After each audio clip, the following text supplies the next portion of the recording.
Namaskar, I Thrivika Kanabar from A.K. Doshi Mahila College, Jamnagar welcomes you to the online learning platform of our college. I'll be presenting my lecture on auditing and corporate governance. આપણે types of ઓડિટનું discussion કરી રહ્યા હતા, જેમાં આપણે 5th type છે special types of audit, વિશેષ હેતુની દૃષ્ટિએ ઓડિટના પ્રકારો. એમાં આપણે આ લિસ્ટ તમે જુઓ છો એની અંડરમાં કેટલા ટાઈપ્સ ઇન્ક્લુડેડ છે એમાં આપણે internal audit, external audit, cost audit, management audit અને ટેક્સ ઓડિટ આટલા ટાઈપ્સ ઓફ ઓડિટિંગની ચર્ચા કરી લીધી છે.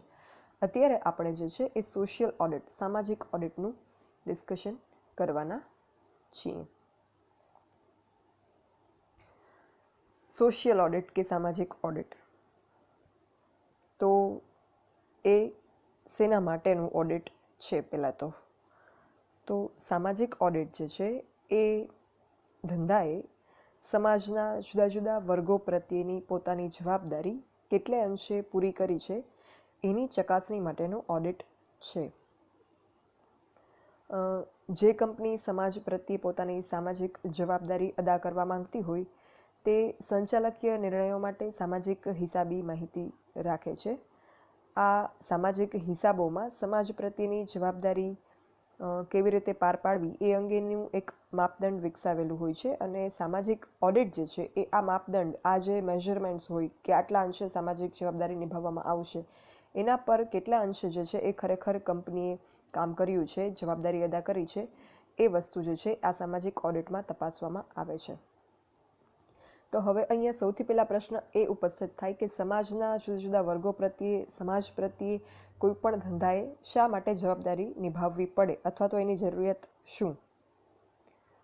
કંપની હોય, કોઈ પણ પ્રકારનો બિઝનેસ હોય, એનો મુખ્ય હેતુ નફાનો હોય. આ વસ્તુ આપણે શીખતા આવ્યા છીએ કે એનો મુખ્ય હેતુ નફાનો હોય, અને આ હેતુને સિદ્ધ કરવા માટે કંપની જે કંઈ પ્રવૃત્તિઓ કરે એમાં ઘણા બધા પક્ષકારો જે છે એ સામેલ થાય છે.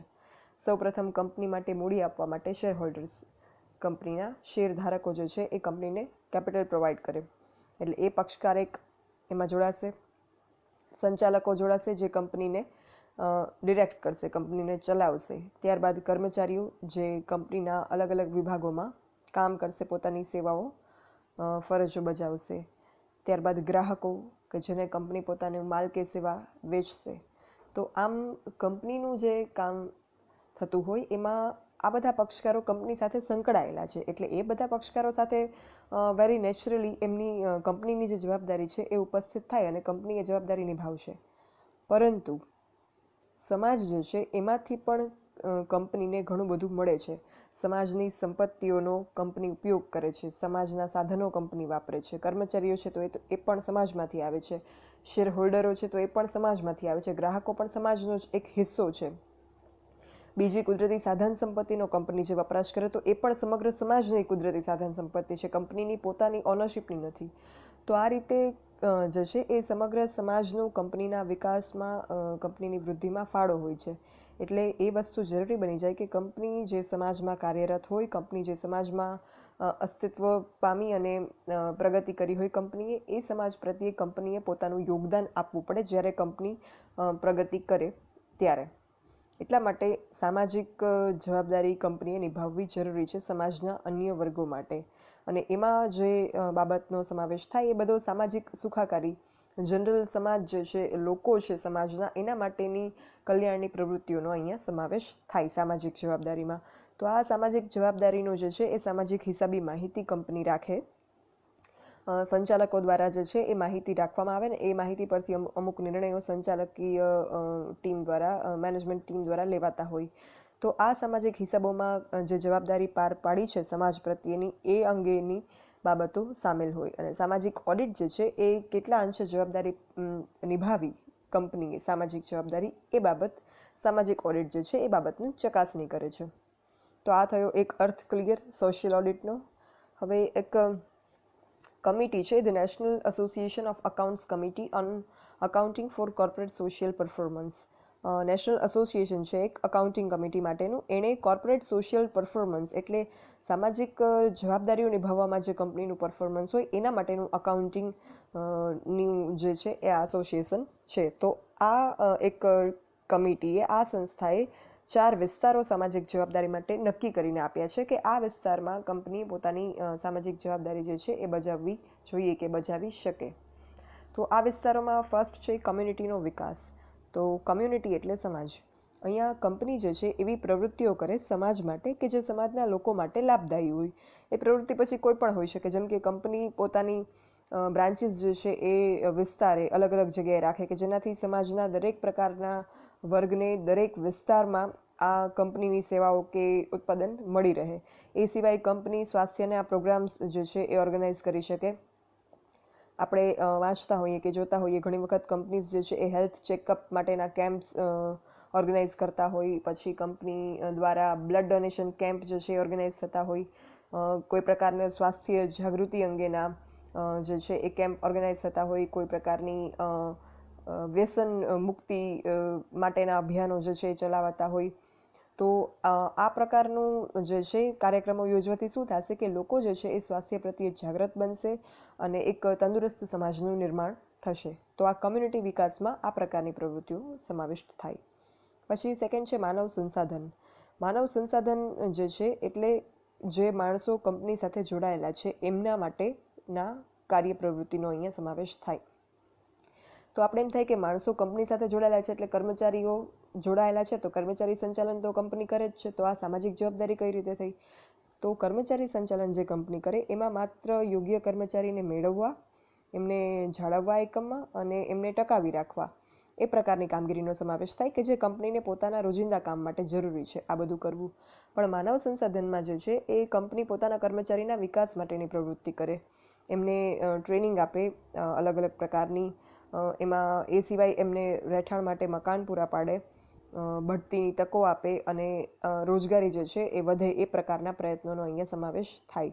ક્વાર્ટર્સ આપણે જોતા હોઈએ, ગવર્મેન્ટ ક્વાર્ટર્સ હોય છે, તો એ શું છે કે કર્મચારીઓ જે છે એમને રહેઠાણ માટે એક સુવિધા કંપની પૂરી પાડે છે અને રોજગારી વધે. તો આ બધા પ્રયત્નથી એક જે છે એ સમાજ, સુખી સમાજની એક નિર્માણ કરવામાં આવે કંપની દ્વારા. ત્યારબાદ એક ત્રીજું સામાજિક જવાબદારીનું એક છે સ્ટેપ ભૌતિક સાધનો અને પર્યાવરણની સુરક્ષા.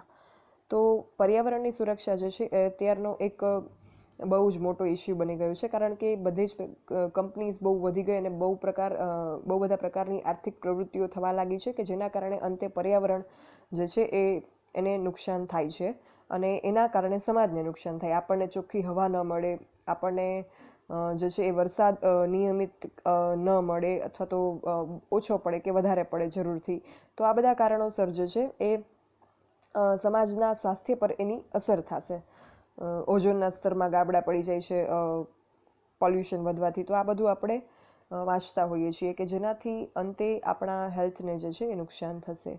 તો આ માટે કંપનીએ કંઈક પ્રયત્ન કરવા પડે કે પર્યાવરણની સુરક્ષા જળવાઈ રહે. તો કંપની જે વિસ્તારમાં કાર્યરત હોય ત્યાં કેમિકલ્સ યુક્ત ગંદુ પાણી જે છે એ છોડે નહીં. કંપનીનું કામ જે થતું હોય એમાં કેમિકલ્સનો વપરાશ થતો હોય અને આ કેમિકલવાળું જે પાણી હોય, લિક્વિડ વેસ્ટ જે હોય, એ કંપની જો ગમે ત્યાં એ લિક્વિડ વેસ્ટને છે એને ગમે ત્યાં એ રીતે એને નાખશે તો એનાથી શું થશે કે પાણી અને જમીન બેનું પ્રદૂષણ થશે. આપણે જોઈએ છીએ કે જ્યાં જ્યાં કાપડનો કે એવો ઉદ્યોગ હોય તો ત્યાં ડાઈઝ વપરાતી હોય, તો આ જે છે એ કેમિકલવાળી ડાઈનું પાણી ત્યાંની નદીઓમાં કે પીવાના પાણીમાં જો એડ થાય તો એના લીધે છે એ પોલ્યુશન થાય અને લોકોના સ્વાસ્થ્ય પર આ ખરાબ પાણી એમના સુધી પહોંચશે એટલે અસર થશે. તો આવું ન થાય એના માટે કંપનીએ જે છે આ કેમિકલયુક્ત પાણીના એના માટે કંઈક અલગ વ્યવસ્થા કરવી જોઈએ એના નિકાલ માટે. પછી હવામાં ઝેરી ધુમાડા જે છે એ છોડી અને હવામાં પ્રદૂષણ ફેલાવવું ન જોઈએ. તો એવા પ્રકારની ઉત્પાદન પદ્ધતિઓનો, એવા પ્રકારની ટેકનોલોજીનો ઉપયોગ કરવો જોઈએ કે જેનાથી એર પોલ્યુશન ન થાય.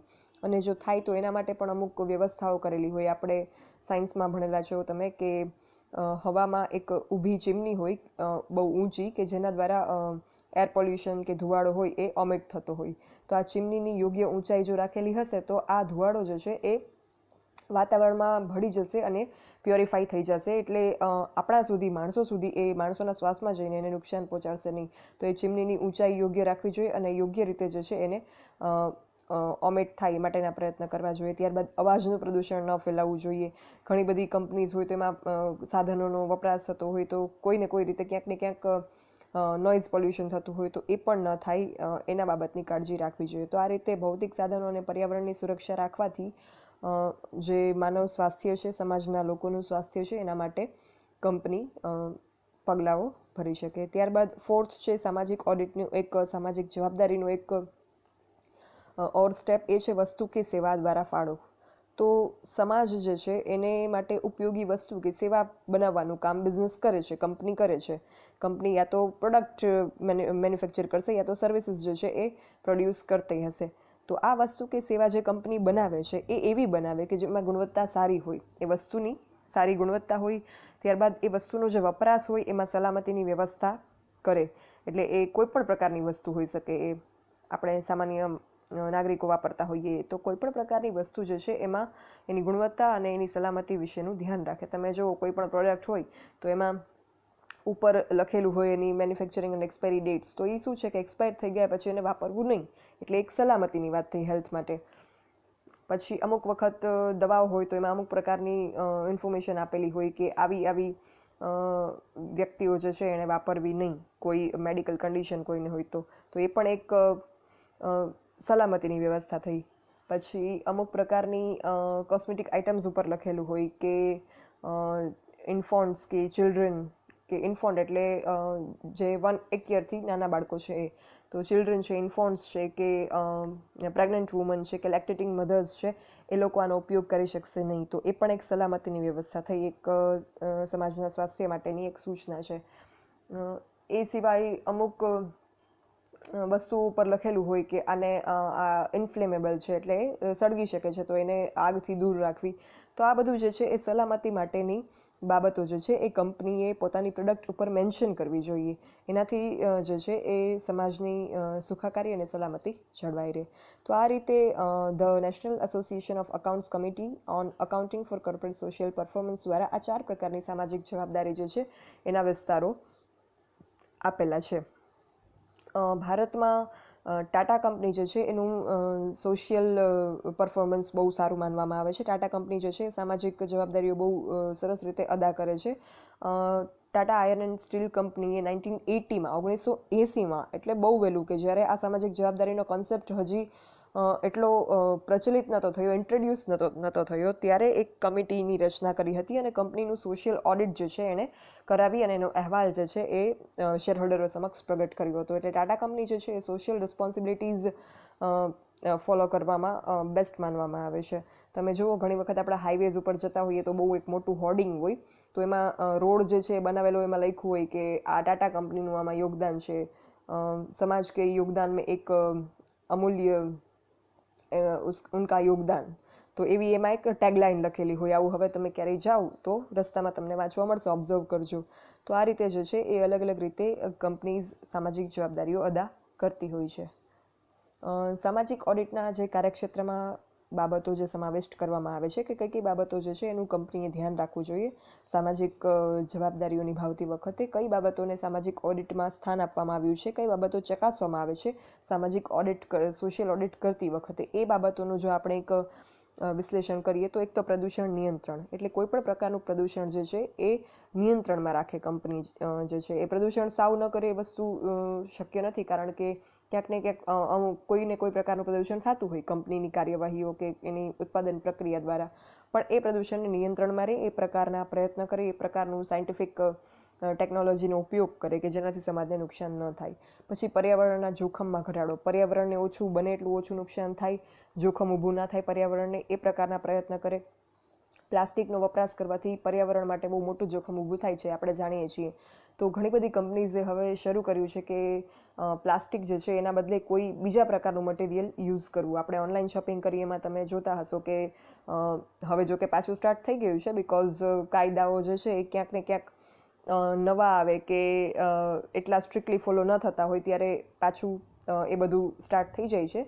અધરવાઇઝ જ્યારે પ્લાસ્ટિક ઉપર બિલકુલ નિયંત્રણ આવ્યું હતું ત્યારે જે બબલ બેગ્સ આવતી હોય ઓનલાઈન શોપિંગમાં એને પ્રોડક્ટની સેફટી માટે એ બંધ થઈ ગઈ, બિકોઝ એ પોલિથીન બેગ હોય જે પર્યાવરણ માટે નુકસાનકારક છે. પણ એના બદલે જે બ્રાઉન પેપર આવે કે જે કાગળ છે ને જે જલ્દીથી રિસાયકલ થઈ જાય છે એટલે પર્યાવરણને નુકસાન નથી કરતા, તો એ આવવાના સ્ટાર્ટ થઈ ગયા હતા ઓનલાઈન પ્રોડક્ટ્સમાં, પેકેજિંગમાં. એ સિવાય ઘણી બધી કંપનીઝ જે છે એ પોતાનું પેકેજિંગ એણે એવું કર્યું છે કે જેમાં પોલિથીન ના વપરાય, પ્લાસ્ટિક ના વપરાય, એના બદલે ટેટ્રાપેકમાં ડ્રિંક્સ આવે છે. તો એ શું છે, ટેટ્રાપેક છે એ પુઠ્ઠાનું બનેલું હોય કે જેનાથી પર્યાવરણને નુકસાન થશે નહીં. તો આ રીતે પર્યાવરણના જોખમમાં ઘટાડો થાય એ પ્રકારના પ્રયત્ન કંપનીએ કરવા જોઈએ. ત્યારબાદ કુદરતી સાધન સંપત્તિનો યોગ્ય ઉપયોગ.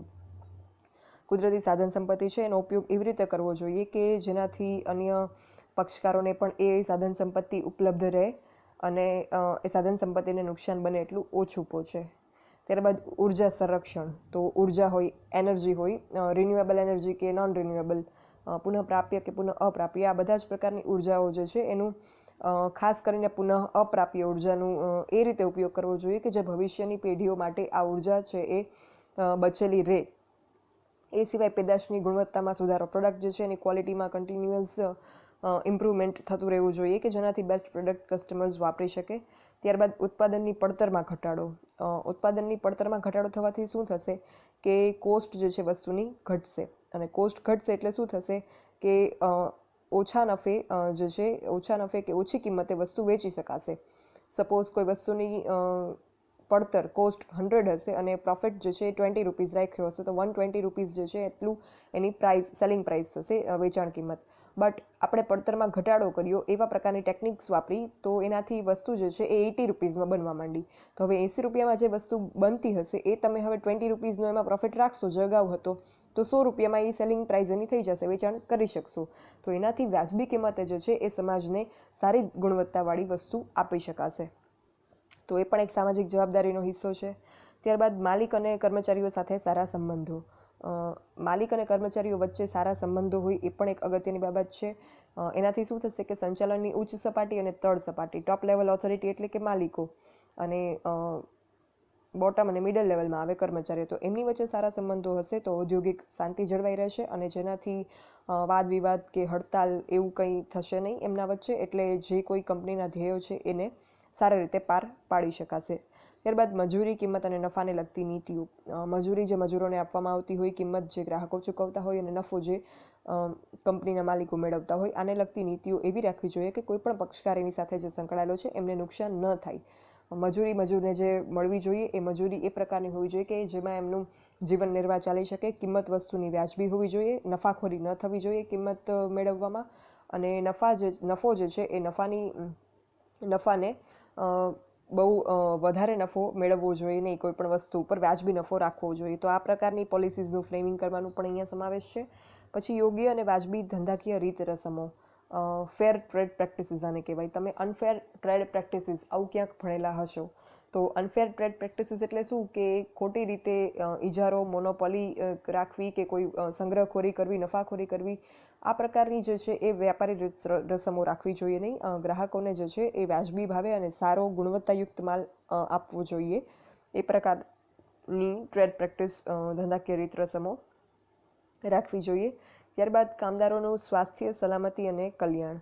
કામદારો જે છે એ કંપનીમાં પોતાનું એક અમૂલ્ય યોગદાન આપે છે કંપનીને સફળ બનાવવામાં, એટલે એમના પ્રત્યે કંપનીની જવાબદારી છે એમનું સ્વાસ્થ્ય ન જોખમાય, એમની સલામતી અને કલ્યાણ જળવાઈ રહે એ પ્રકારના પ્રયત્ન કરવા જોઈએ.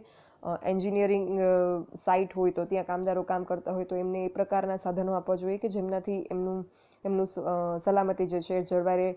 આપણે જોતા હોઈએ કે જે એવી જગ્યાએ કામ કરતા એ લોકોએ રેડિયમના ડ્રેસ પહેરેલા હોય છે ખોદકામને થતું હોય ત્યાં, તો એ રેડિયમની લાઇનિંગવાળા ડ્રેસ શા માટે એમને આપેલા હોય, યુનિફોર્મ્સ?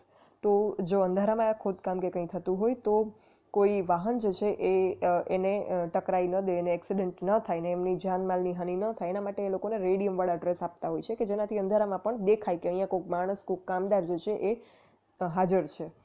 ત્યારબાદ એમને સલામતી અને સ્વાસ્થ્ય માટે એ પ્રકારના એમને સાધનો એમના ડ્રેસિંગમાં, એમના યુનિફોર્મમાં એ પ્રકારનું એને આપવું.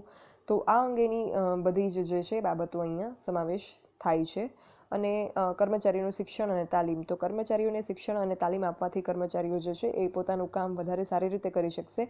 અને કર્મચારીનું કામ જે છે એ સારું થશે તો અંતે કંપનીને ફાયદો થશે અને સમાજને પણ ફાયદો થશે, ગ્રાહકોને ફાયદો થશે અને અન્ય પક્ષકારો જે કોઈ જોડાયેલા છે એને પણ ફાયદો થશે.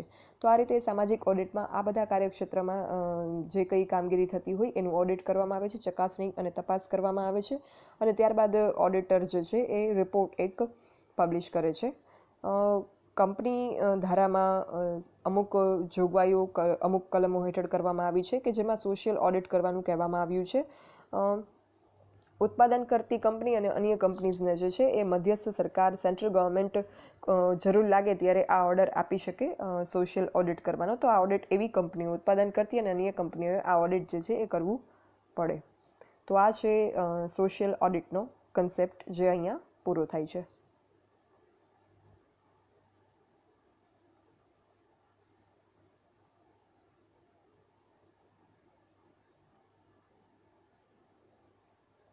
સો દેટ્સ ઓલ. જો કોઈને કંઈ પણ ક્વેરી હોય તો મને આ મેલ આઈડી dbk.druvika@gmail.com પર તમે લખી શકો છો. Thank you.